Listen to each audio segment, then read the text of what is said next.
one of the world's biggest gaming markets, wants to ban one of the world's most popular games. Dia usianya baru 9 tahun, dia kelas 3. Ya gitu dia udah kecanduan Roblox. As Indonesia reckons with the ill effects of gaming.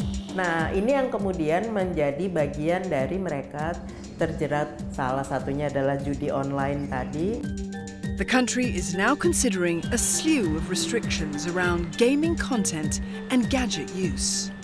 Kalau sampai terlalu banyak terjadi kekerasan di dalam atau grooming atau hal-hal yang merusak mental anak di dalam ruang digital ini, harus ada punishment-nya dong. With more than half of Indonesia's population professing to be gamers, what harm is gaming causing to Indonesian society? Or is it a convenient scapegoat? Tapi kalau ditanyain sebenarnya game-game yang dimainin sama anak Indonesia yang rusak itu game apa sih? Apakah game yang dibuat oleh developer Indonesia atau game yang dibuat oleh developer dari luar sana?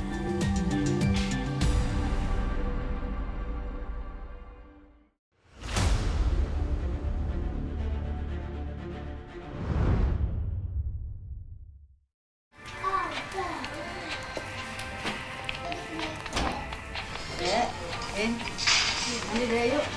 Bentar ah. Ayo mandi dulu. Masih seru. Seru apaan sih? Nah ini kejar-kejar. Ya mandi dulu kan bisa ditaruh dulu deh sebentar yuk. Ah nggak mau, nanti kalah. Bintang Alvin Jr., or Vin, is 9 years old. He's in the 3rd year of elementary school. He loves playing Roblox. Kalau pulang sekolah, biasanya suka main Roblox. Halo guys, jumpa lagi. Roblox is an online platform that allows players to create and share games, as well as play those made by others. You build games using blocks, which you can think of like virtual Lego bricks. We tried to get Vin to explain Roblox to us, but as you can see, he was a little preoccupied.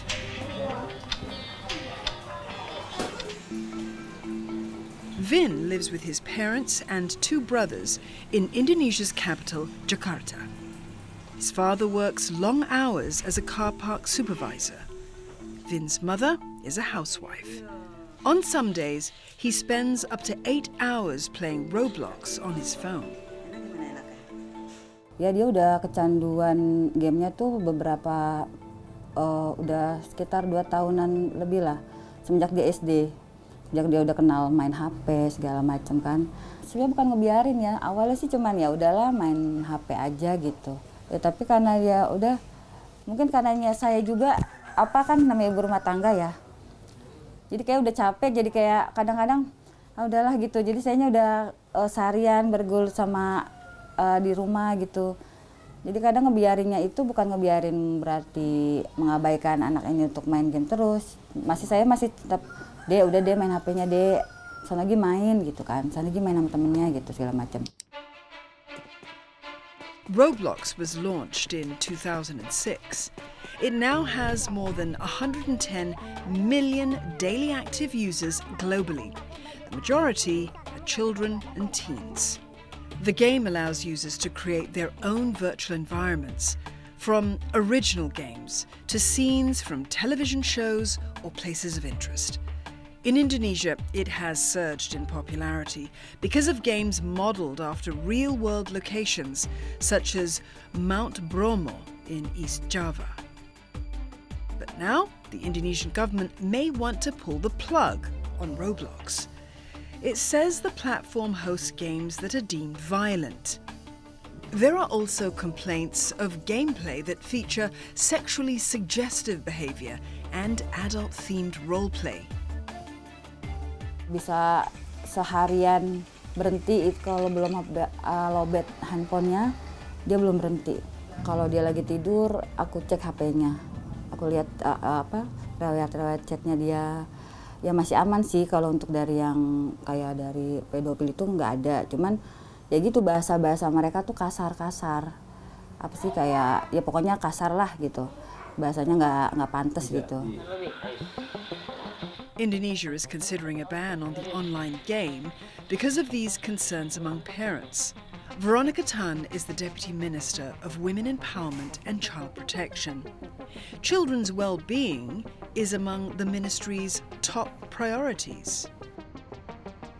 Jadi ini sebenarnya menjadi sebuah urgensi memang karena kita takut anak kita belum ready sebenarnya. Tadinya awal Roblox itu kan sincere ya, itu benar-benar memberikan ruang bermain kepada anak seluruh dunia. Tapi lama-lama itu kan menjadi tempat feeding, karena yang masuk itu kan harusnya satu umur yang kecil. Tapi ketika kita bisa membatasi yang kecil, kan kita nggak bisa membatasi yang gede. Roblox is just the latest target. Last April, Indonesia announced a plan to block online games that contain violence, sex and gambling. There have also been calls to curb gaming to address addiction. But Indonesia is facing a dilemma. Gaming is a potentially lucrative sector, generating billions of US dollars in revenue for the industry. Crackdowns on games could chill the sector. Game itu udah jadi generasi sekarang itu menjadi sebuah tren di mana semua orang pasti akan main gitu loh. Karena udah handheldnya orang semua pasti punya HP. Itu impactnya adalah terhadap si 30 triliun itu ya sebenarnya, market yang sangat besar. Cuma sebenarnya kreator-kreator Indonesia yang berhasil making money di Roblox itu nggak pernah di-highlight. Jadi mungkin success story-nya ini udah tertutup dengan berita-berita negatif. Indonesia has the fourth largest number of gamers in the world, estimated to be about 154 million players, around 55% of the country's population. The spread of online gaming among Indonesia's young is a relatively new phenomenon.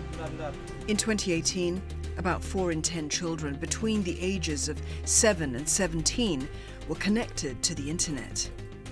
By 2023, that jumped to almost 3/4 of children having web access.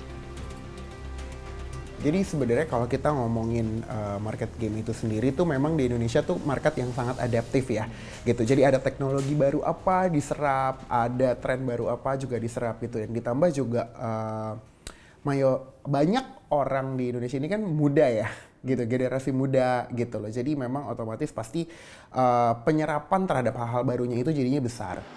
Kemudian menanjak sangat signifikan ketika ada COVID-19. Ketika itu orang hanya ada di rumah, kemudian juga ya hanya aktivitasnya banyak di internet, kemudian mereka terpapar iklan untuk game A, game B, dan sebagainya yang pada akhirnya mereka mencoba untuk bermain tersebut untuk meluangkan waktu.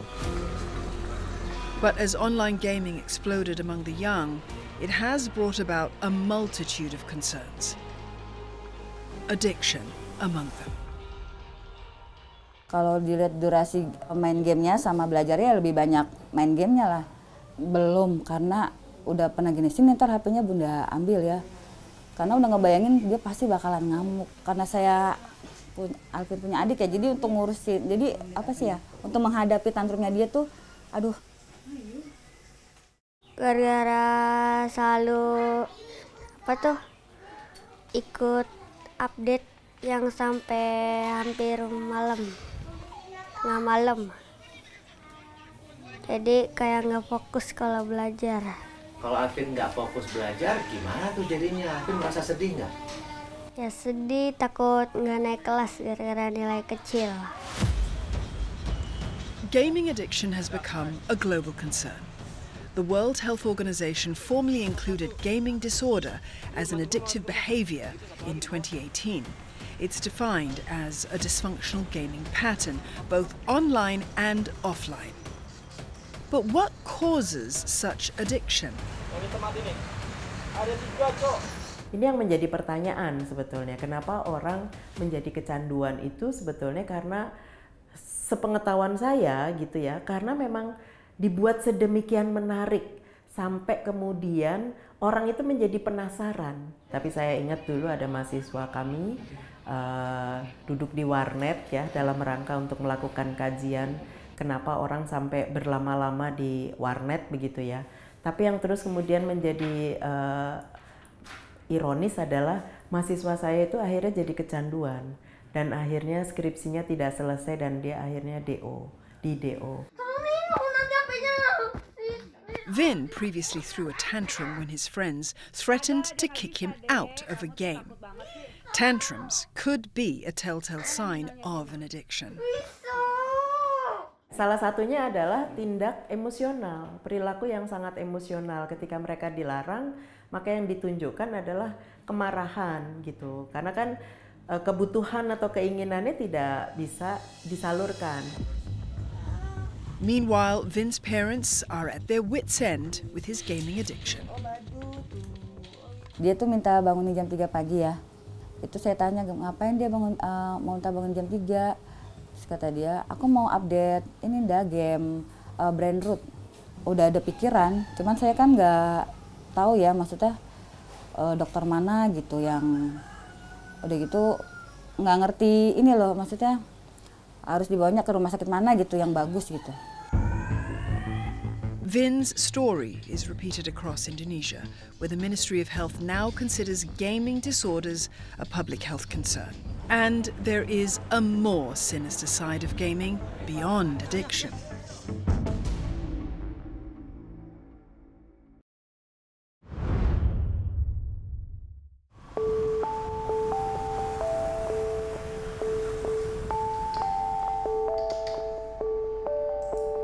Isa Multazam Noor is a psychiatrist at Antam Merdeka Hospital in Jakarta.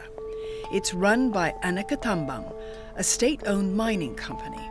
He's been treating people with addictions for the past 10 years. Kalau misalnya kita bicara tentang adiksi perilaku ya, ada kecenderungan dari individu tersebut untuk bergantung kepada aktivitas yang dia mau lakukannya gitu. Misalnya di sini main game gitu. Jadi kayak bergantung gitu terhadap permainan gamesnya.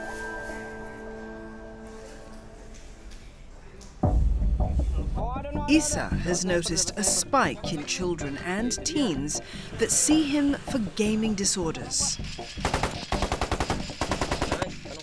Tapi yang paling utama dari adiksi perilaku itu adalah ada kenaikan dari frekuensi main gamesnya.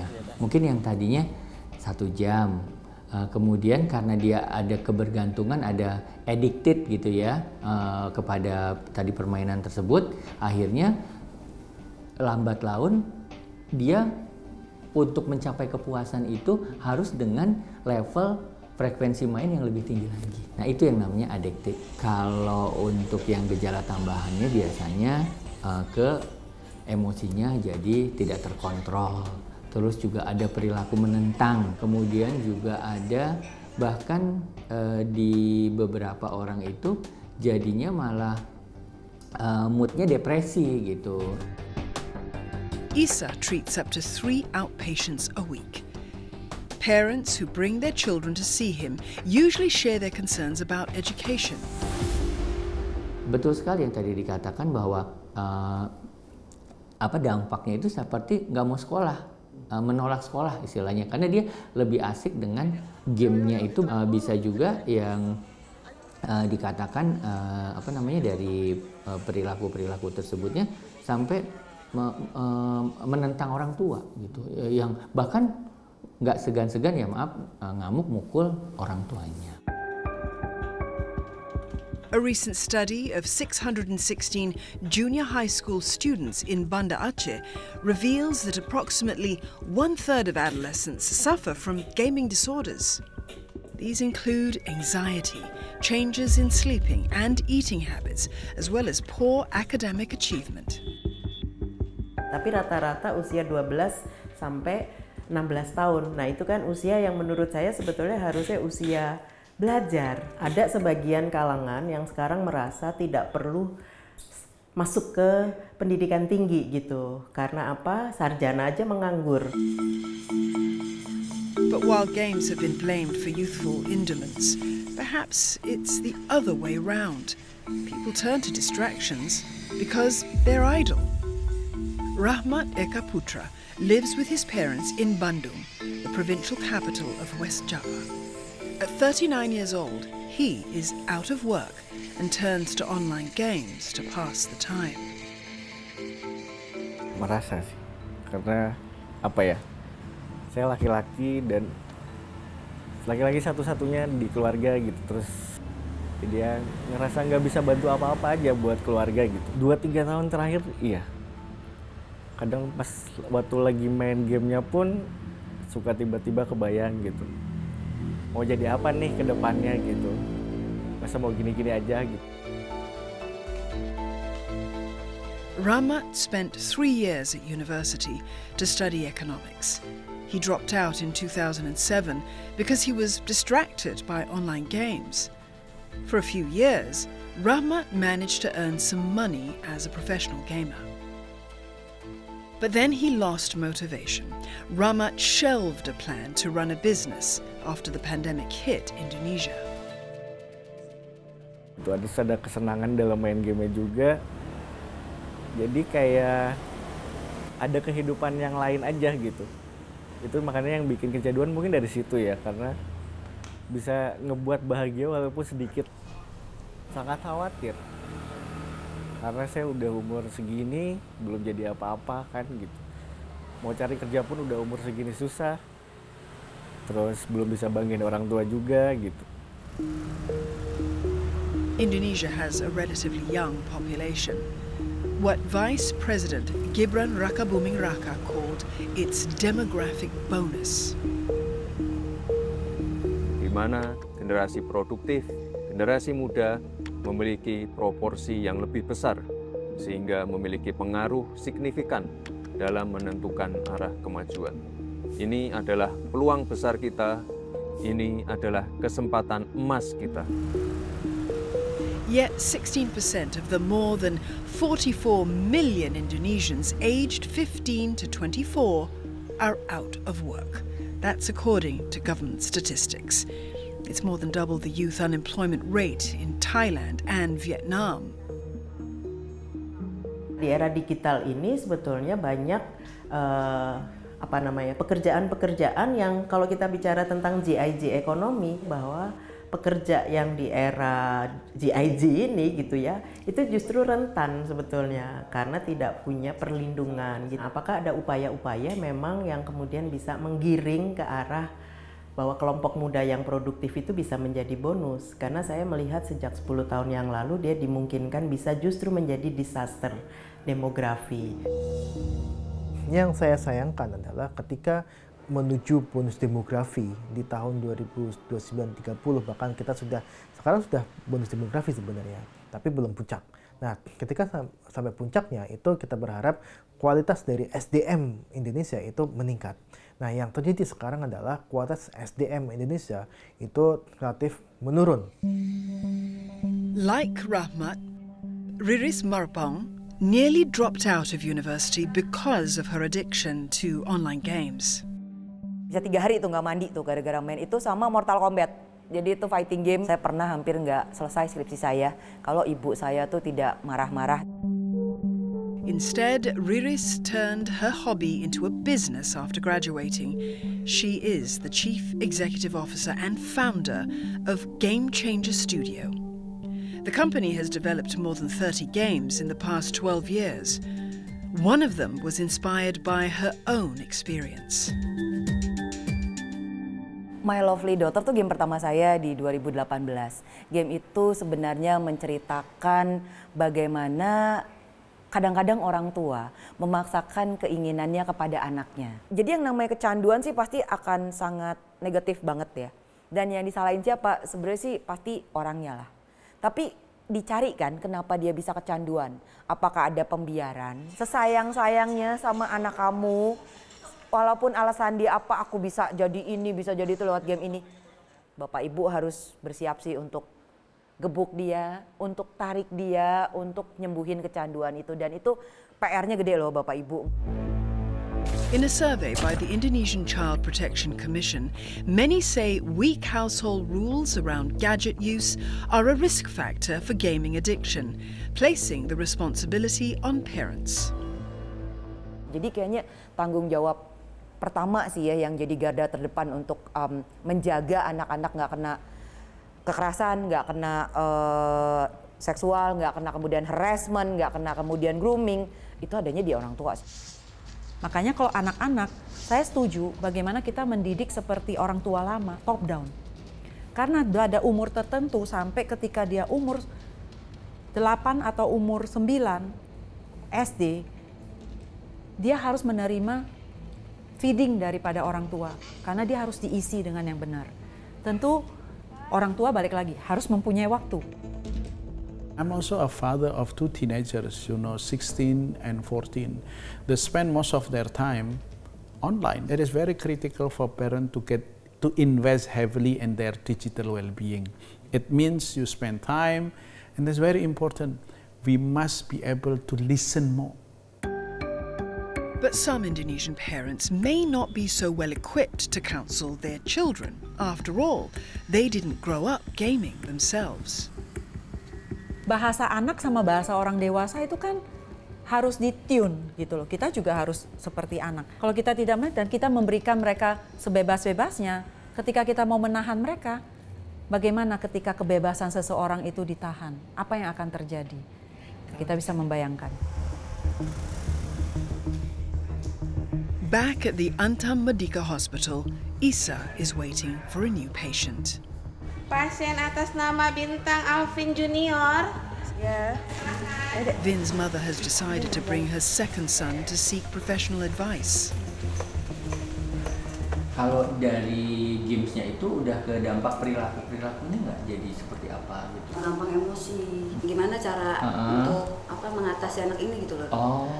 Supaya nggak terlalu nyanduk ke gamesnya. Saya harus gimana sama anak ini? Alvin, kita bikin kesepakatan mau nggak nih, kan ada ibu juga ya. Jadi ada saksinya ibu, ada Alvin juga. Namanya kontrak perilaku. Jadi apa-apa tuh kita bikin kesepakatan gitu, namanya screen time. Nah, screen time itu adalah pengaturan main gadget atau main gamenya yang kita atur tidak lebih dari 3 jam sehari. Tapi dikasih jeda, misal pagi 1 jam, siang 1 jam, sore 1 jam. Setuju ya? Apart from addiction, Indonesian authorities have voiced darker concerns with gaming, ranging from violence to extremism.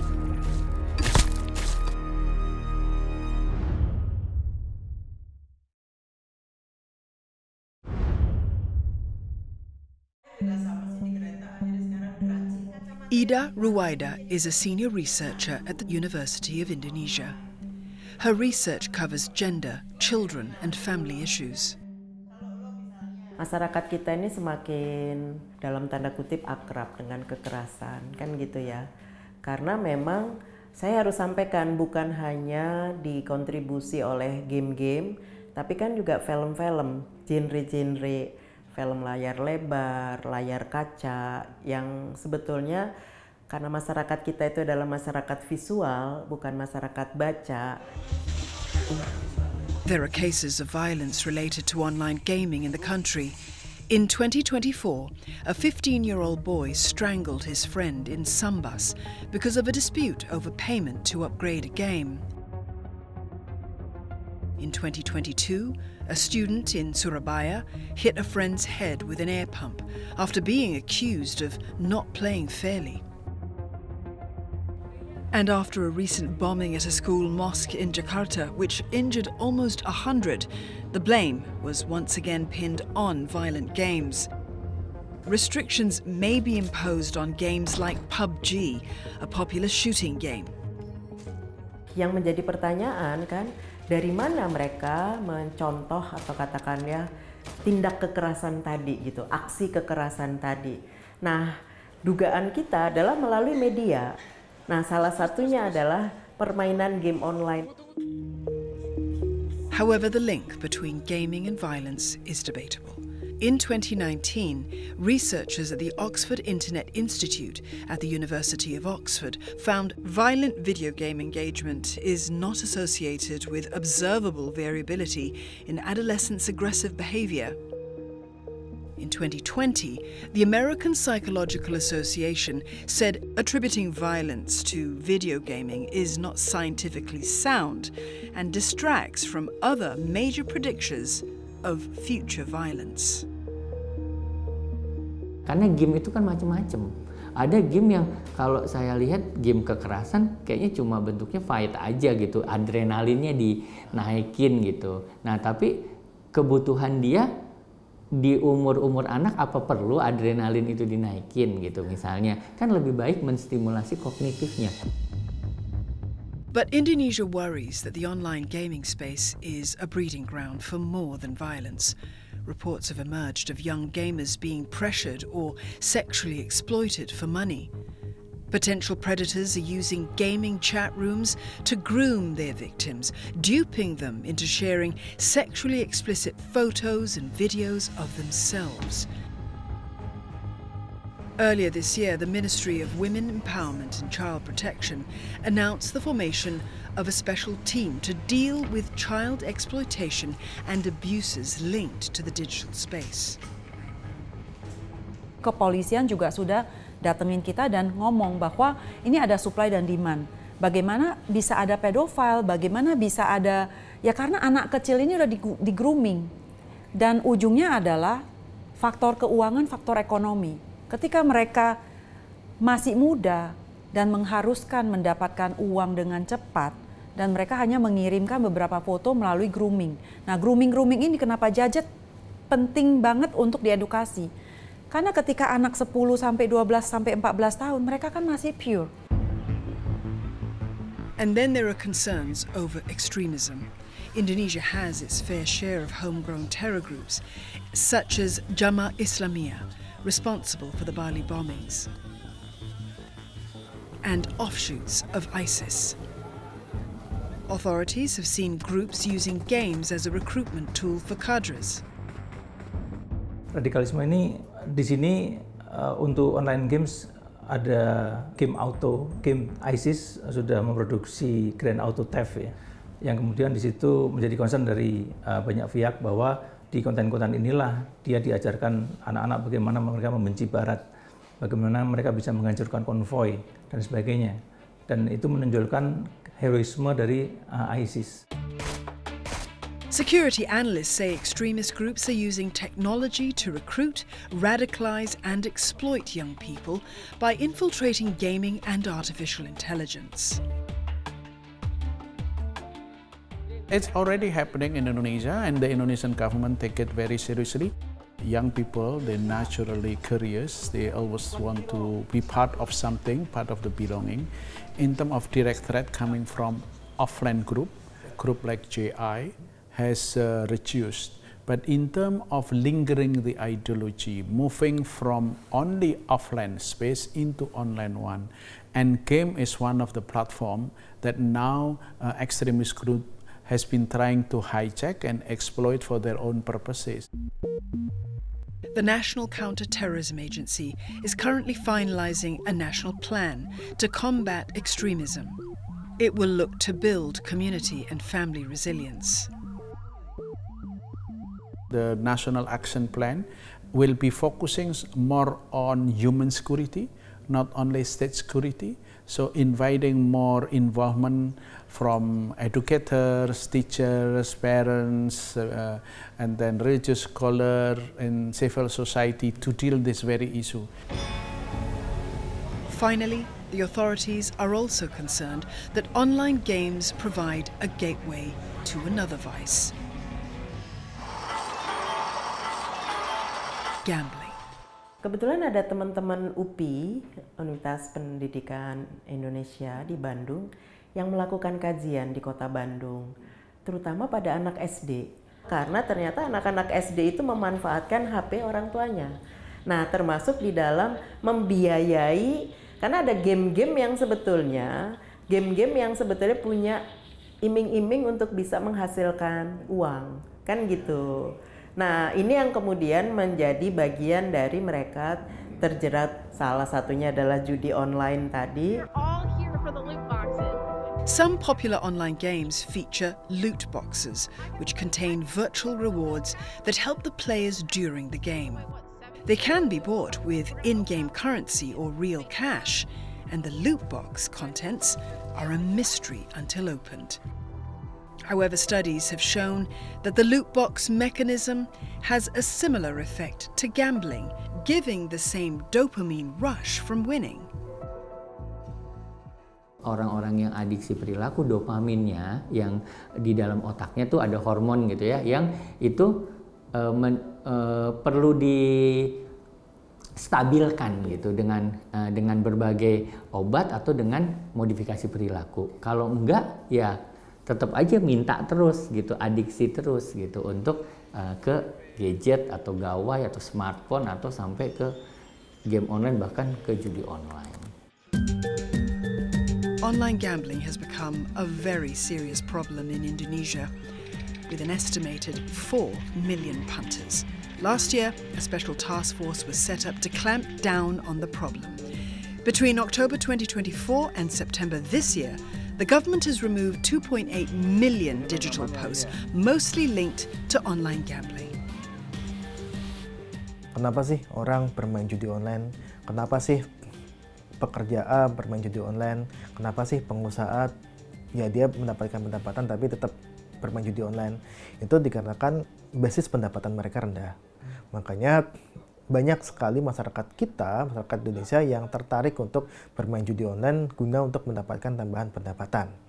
Sekarang tindak kriminalitas tinggi salah satunya adalah untuk membiayai mungkin paket data atau apa misalnya untuk bisa game, terutama game yang sebetulnya mengarah kepada judi online. Itu mencuri, salah satunya adalah mencuri begitu ya, sampai kemudian di perdesaan itu banyak yang misalnya jemuran saja sampai bisa hilang gitu, karena kan berapapun uang itu sebetulnya mereka butuhkan. Sulistyo plays online gambling games to supplement his income. The 35-year-old father of 3 works as a part-time contractor at a local TV station and also as a ride-hailing driver. He earns up to 4.5 million rupiah a month, or $271 US, below the minimum wage of around $325 US in Jakarta, where he lives. He's struggling to wean himself off his addiction, which started in 2016. Kalah, ntar menang, kalah, ntar menang. Cuman beberapa kali kalau bilang menangnya tanggung tuh orang bilang jackpot, JP lah. Taruh deposit 13.000, menang 800.000. Pas banget kebutuhan lagi, memang benar butuh nih. Anak pas mau masuk sekolah. Akhirnya buat kebutuhan. Dan itu dalam seminggu hampir berturut-turut tuh dapat. But he also remembers the time when he lost 3 million rupiah, or around $180 US. Itu kalah paling banyak sih. Udah gitu, itu ngerasa yang gagal banget jadi, terutama kepala rumah tangga ya, jadi suami plus ayah anak-anak. Saya rasa saya kecanduan. Udah gitu juga kayak dendam ya. Kecanduan tuh kayaknya, padahal kadang pun saya mikir gini, ini game cuman begini doang, istimewanya tuh nggak ada. Tapi kok asik ya gitu.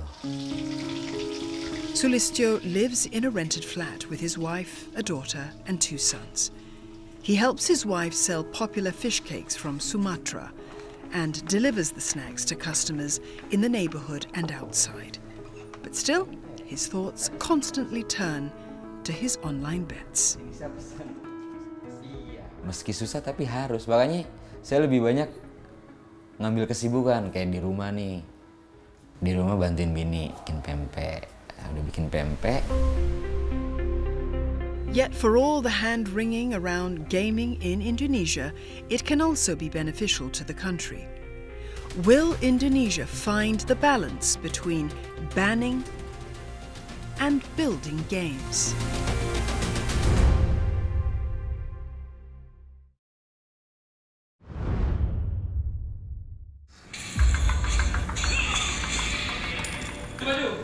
Maju. Ayo. Gas bang. Bang Paldo. Dulu itu. Bisa nih ya? Bisa. Perkenalkan, nama lengkap saya Athanasius David Halomuan Sialoho, cuman di in-game saya dikenal dengan nickname Swelo sebagai professional player di EVOS Cup.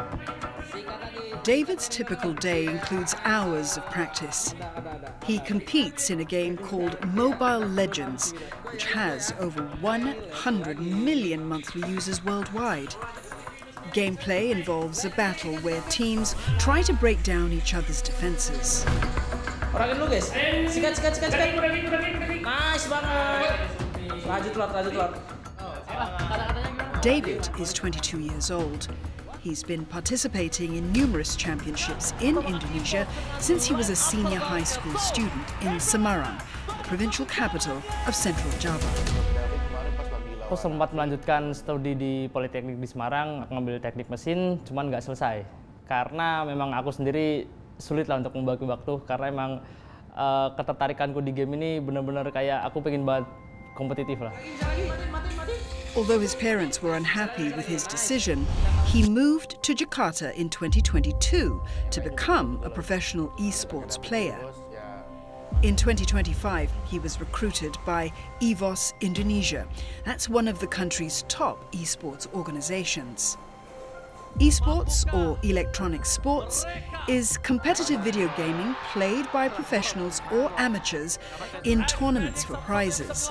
A player like David can earn up to 15 million rupiah a month, or around $900 US. That's 3 times the minimum wage in Jakarta. Top players can earn much more. Kalau sekarang jelas bangga sih. Mungkin kalau mau rekomen buat jadi pro player itu bisa ya. Cuman kalau dari aku itu perlu pengorbanan yang besar lah. Kayak dari aku pribadi kan kayak ngorbanin studi, ngorbanin keluarga, kayak jauh dari rumah, harus ke Jakarta. Esports is a big business in Indonesia, valued at $11.1 million US in 2023 and forecast to rise to 16.55 million in 2030.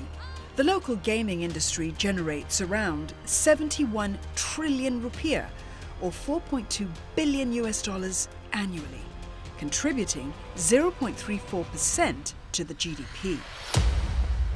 Game itu adalah salah satu industri yang menurutku lebih inklusif dibandingkan dengan yang lain, karena di kita itu tidak ada umur untuk penyebarannya, tidak hanya tersentral di Pulau Jawa atau cuma ada di Jakarta, malah sekarang itu udah lebih banyak yang tersebar di kota-kota lain. 6 Indonesian universities and polytechnics offer courses on game development, according to the Ministry of Communication and Digital Affairs. Ini menjadi salah satu lapangan kerja yang di masa depan sangat menjanjikan juga, gitu. Melihat industri ini juga arahnya semakin positif. In 2024, then President Joko Widodo, or Jokowi, signed a decree to speed up the development of the gaming industry because of its potential. It provides incentives to developers, such as access to financing, tax incentives, and promotion. Indonesia has around 400 developers, which sell their products in a number of countries, the top market being the United States, with over 70% of developers selling their games there. One of the games developed by Riris Marpang and her company is called My Lovely Wife. It's popular among her clients in the United States and China because of the positive message. Game ini tuh mengajarkan bahwa orang yang berada dalam sebuah toxic relationship itu bisa keluar dari hal yang mencekam, dari hal yang menyiksa gitu ya, dan ketika keluar itu akan lebih lega, akan lebih bebas, akan lebih mendapatkan kebahagiaan yang sesungguhnya. Sebenarnya udah banyak banget game-game bikinan developer Indonesia itu juga yang udah mendunia. So if the government moves to ban Roblox, one of the most popular games in the world, as well as put restrictions on games with violence, how will that impact the esports and development sectors? After all, Many of the games that hold popular esports tournaments contain some element of violence. Kemarin ngejuriin game nih di Indonesia Game Week gitu ya. Ada anak-anak SMK bikin game di Roblox, ngasilin duit, gamenya tentang lingkungan hidup. Dia mungutin sampah, nggak setuju dong. Tinggal pemerintah berhitung cost-nya berapa dengan mereka menutup Roblox dibandingkan dengan benefit yang didapatkan ketika mereka menutup Roblox. Ya, nah ini yang selalu saya sampaikan bahwa pemerintah itu harus punya landasan sebelum menentukan mereka melakukan sebuah kebijakan termasuk menutup Roblox ataupun game online lainnya. Adalah kita juga sudah punya panduan untuk anak-anak yang memang dia dibatasi oleh umur, oleh yang dia terkait dengan lingkungan di ruang digital. The regulation was signed by President Prabowo Subianto in March 2025. It aims to protect children from the negative impacts of digital technology, such as pornography, violence, child exploitation, and personal data violation. Nah, di bawah 18 tahun itu harus ada pendampingan orang tua. Di situ juga dijelaskan sebenarnya bahwa ketika mau mendaftar email, mau mendaftar nomor telepon dan sebagainya, itu ada NIK dan KK. In October, the government launched the Indonesia Game Rating System, or IGRS. The rating system will come into effect in 2026. Jadi semua game yang masuk ini juga ada ratingnya gitu loh. Apakah ini untuk semua umur, apakah ini untuk 13 plus, ataukah ini untuk dewasa gitu loh. Karena balik lagi sebenarnya secara global, rating system ini kan sudah berlaku ya. Sudah ada. Itu sebuah regulasi yang menurut saya sangat baik banget ya. Gitu loh. Karena akhirnya kita punya standar kita sendiri, rating system kita sendiri, di mana memang kita jadinya tahu gitu loh. Ini gamenya untuk siapa sih diperuntukannya. Karena mindsetnya selama ini kan game itu untuk anak-anak. But should the government take it further? In China, children are limited to a total video game playing time of about 15 hours during their month-long winter school holiday, under strict rules designed to prevent them from becoming addicted to games. Terus juga dari device, kalau kita ngomongin smartphone itu udah bisa di-lock. Udah bisa berapa lama sih sebenarnya dia bisa memainkan itu dan semua segala macam. A related regulation is being considered. The Ministry of Communication and Digital Affairs mooted plans to limit gadget use for children. At the local level, many schools restrict the use of devices. Jadi 2 minggu sekali baru boleh pegang gadget. Program-program ini bisa dilakukan, tapi sekolah rakyat yang kemarin yang saya hadirin itu sudah melakukan dan anak bisa bebas dari gadget nggak? Bisa kok dengan jam sekolah, di luar sekolah olahraga, diisi dengan materi-materi, sampai diurus jam tidurnya, makannya. Yang penting mereka punya ruang positif untuk mereka bermimpi. Saya yakin itu pasti bisa dilakukan. On the flip side, rather than being a distraction for students, some schools have games as a great supplement for teaching, like this school in West Java. Permainan ini, avatar sebagai murid harus mencari seorang guru tersebut akan memberikan pertanyaan. Dan pertanyaan ini akan yang harus dijawab. Misal adalah kumpulkan. Kalau benar, akan terjawab benar dan kalian akan mendapatkan poin benarnya. Lanjut lagi, kalian harus mencari guru kembali dan menjawab pertanyaan. Menurut saya ya Pak ya pribadi, untuk permainan games online khususnya itu ada baiknya ada tidaknya. Tergantung dari pelindungnya tersebut. Misalkan kalau di sekolah adalah pihak sekolah bisa mengatur ataupun bisa membatasi penggunaan handphone. Dan pihak di rumah pun juga harusnya seperti itu. Panjangnya bukan kepala. Meanwhile, these kids in Jakarta are playing a game of the Singing Dragon. It's a race not to get caught at the end of the song. It's the brainchild of Agnina Wadini, who has an innovative idea to wean children off gaming, reviving interest in traditional games. Agnina and a group of 100 volunteers promote the games through social media. They organize events at schools and public spaces. Saya ingat ya, ada yang pernah bilang, oh ternyata anak saya bisa ya nggak nyari handphone selama 3 jam. Ternyata bisa ya. WHO pernah bilang bahwa kecanduan bermain game itu sebagai gaming disorder itu suatu hal yang memang sudah memprihatinkan di mata dunia. Jadi ini bukan hanya masalah anak Indonesia. Makanya salah satunya gimana ini permainan tradisional bisa melestarikan dan juga sebagai obat mungkin anak-anak yang udah hampir mau kecanduan atau yang sudah kecanduan dengan gadget itu. Sebenarnya kan yang dibutuhkan anak ini kan pendampingan, temen gitu ya, teman main daripada hanya sebatas mereka main gadget.